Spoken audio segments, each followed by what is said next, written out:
Olá, povo de Deus, terça-feira da terceira semana da Páscoa, 20 de abril de 2021. E a nossa reflexão de hoje é a partir de Atos, capítulo 7, versículo 51, até o capítulo 8, versículo 1a, de João 6, de 30 a 35.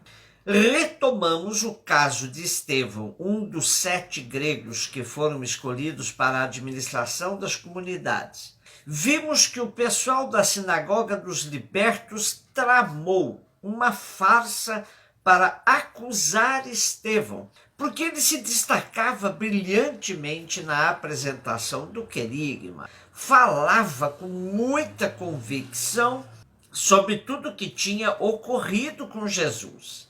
Ele era acusado de blasfemar contra o templo e contra a lei de Moisés.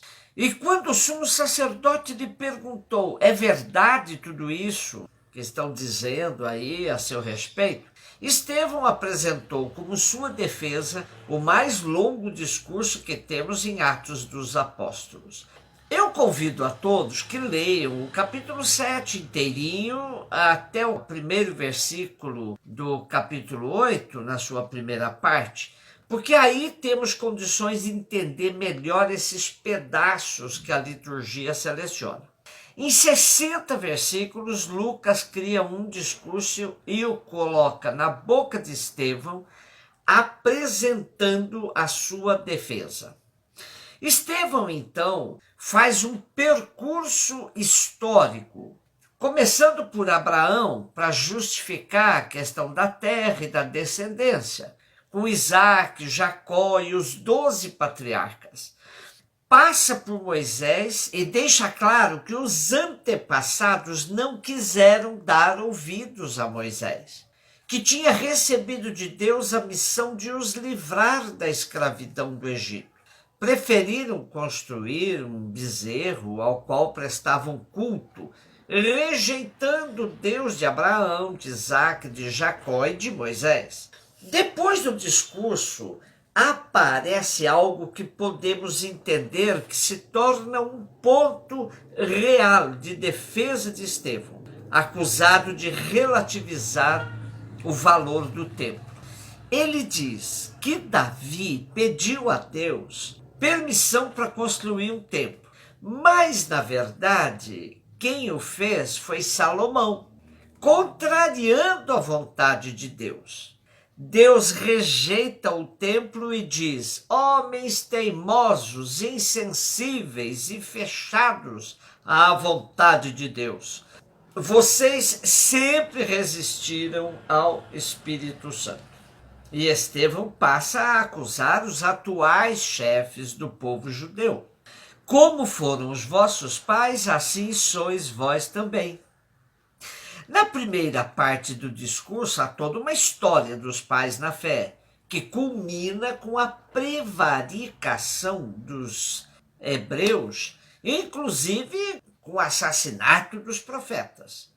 E na segunda parte, Estevão começa a dizer-lhes que eles não são diferentes de seus antepassados, pois se estes mataram os profetas, eles agora matam o justo, profanando a lei e a vontade de Deus do mesmo jeito.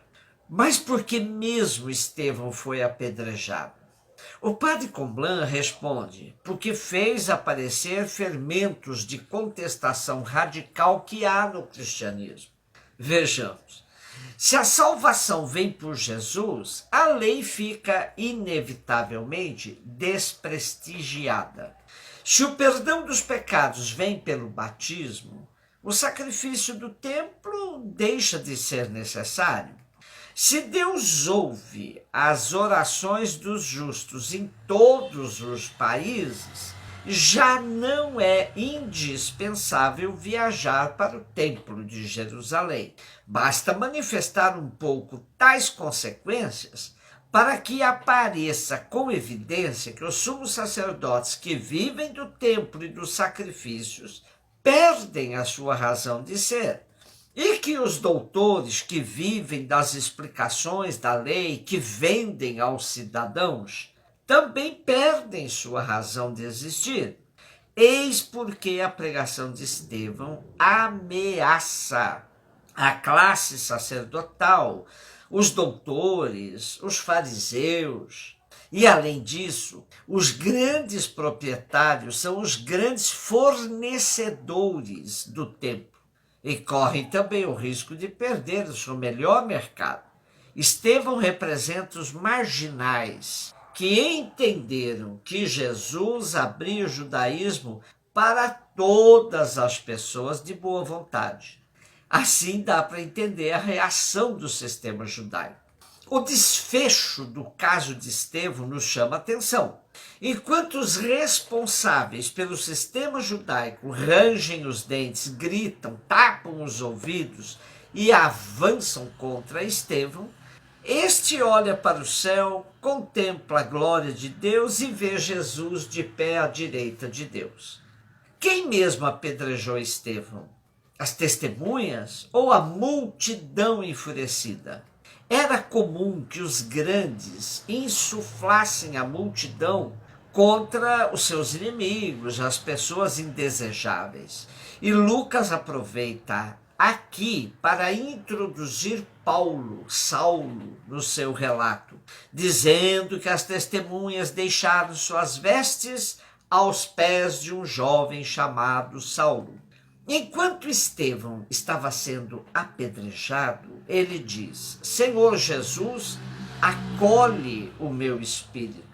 Dobra os joelhos e grita em alta voz: Senhor, não os condenes por este pecado. Morre aos olhos de Saulo, que a tudo contemplou passivamente, pois ele também perseguia helenistas convertidos ao cristianismo. João 6, de 30 a 35. Retomamos hoje o discurso de Jesus sobre o pão da vida. E ele mesmo se apresenta claramente como o pão que desceu do céu, como o pão que Deus Pai dá ao mundo, como o pão que verdadeiramente mata a fome, enfim, como o pão da vida. Depois de Jesus ter dito à multidão que a obra do Pai é acreditar naquele que ele enviou, eles lhes perguntaram: que sinal realizas tu, então, para nós vermos e crermos em ti? Que obras fazes? Nossos pais comeram pão no deserto, conforme está escrito: deu-lhes a comer o pão do céu. Aí Jesus respondeu: em verdade vos digo, não foi Moisés que vos deu o pão do céu, mas é o meu Pai quem vos dá o verdadeiro pão do céu. Pois o pão de Deus é aquele que desce do céu e dá vida ao mundo. Eles então pediram: Senhor, dá-nos sempre deste pão. Jesus lhes disse: eu sou o pão da vida. Quem vem a mim não mais terá fome. Quem crê em mim jamais terá sede.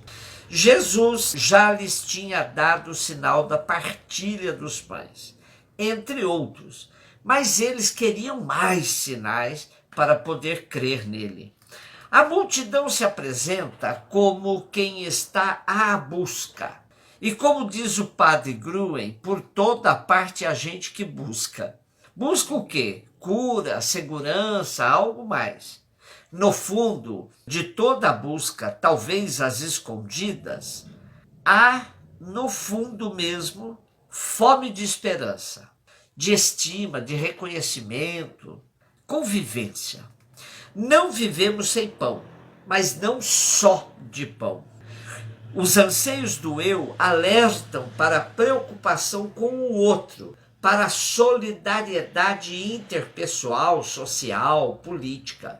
O pão que comemos nos faz pensar: sabemos fabricar o pão, mas não os grãos do que ele é feito. Os bens que recebemos nos lembram a gratuidade de todo o bem, nos convidam a olhar para o alto com fé e gratidão. Para o cristão, no centro desta fé está a vida e a palavra de Jesus, sua cruz e ressurreição, a doação do Espírito. É assim que Jesus nos leva ao Pai, fonte da vida, razão da nossa esperança. Somente depois dessas considerações podemos falar do capítulo 6 de João em referência eucarística, pois a Eucaristia não tem nada de mágico. Ela é celebração eclesial da salvação presente sob a forma de união, cidadania, corresponsabilidade. Mais dias, menos dias, todos somos surpreendidos por tempestades no mar, recusas, incoerências, crises, retrocessos. Será preciso reforçar nossa confiança na presença de Jesus, na força do Espírito Santo. Nós vamos continuar a leitura do capítulo 6 de João até sábado, mas podemos adiantar nossa reflexão sobre como tem sido nossas celebrações eucarísticas. Muitas vezes saímos de nossos templos da mesma forma que entramos, quando não piores. A palavra de Deus não penetrou em nós, fazendo que nossa comunhão acabe se transformando de fato num ato mágico. Será que estamos recebendo o pão que realmente mata a nossa fome e nossa sede?